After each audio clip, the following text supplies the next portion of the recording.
بسم الله الرحمن الرحيم. اللهم صل على سيدنا محمد وعلى آل سيدنا محمد. النهاردة هعمل الصلصة بتاعة رمضان.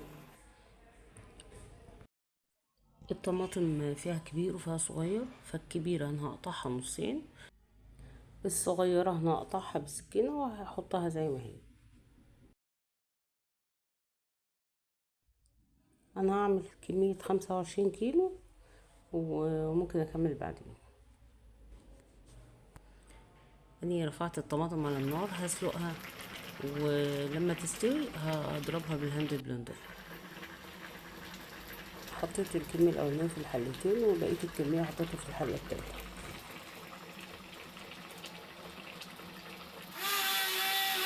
كمية الطماطم اللي هتتسلق الأول هي اللي هضربها في الأول. دي أول حلة اللي أنا بدأت بيها، كنت رفعتها على النار أول حلة. بعد ما اتضربت وأنا عندي بنجر أقطعه قطع صغيرة وأضيف منه الطماطم عشان يدي لون.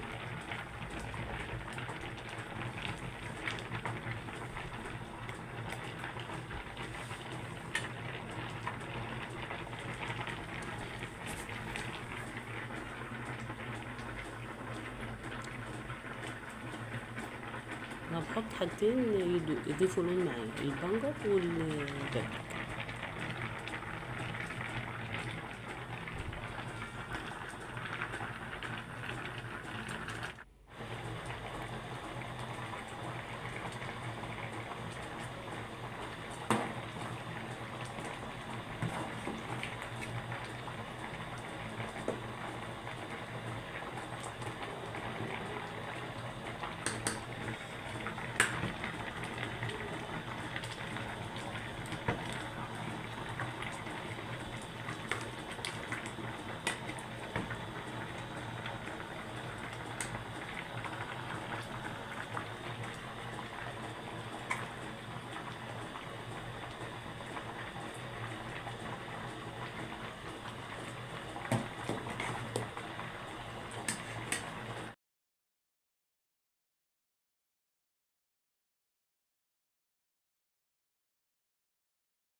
والاضافات اللي انا هضيفها للصلصه، هضيف معلقتين ملح كبار، معلقتين سكر كبار، معلقتين زيت.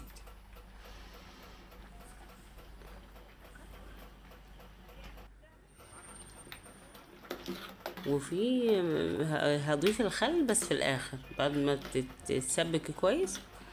هضيف معلقتين خل لكل حله.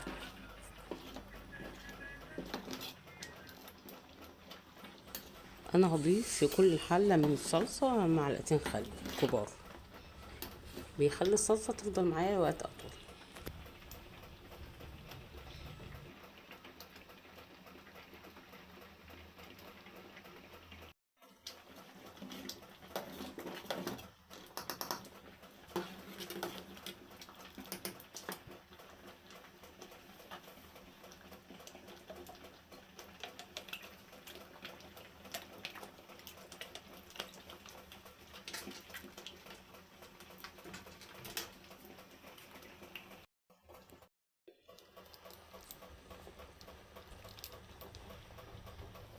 وهضيف برضو في الاخر البابريكا بتدي لون معايا.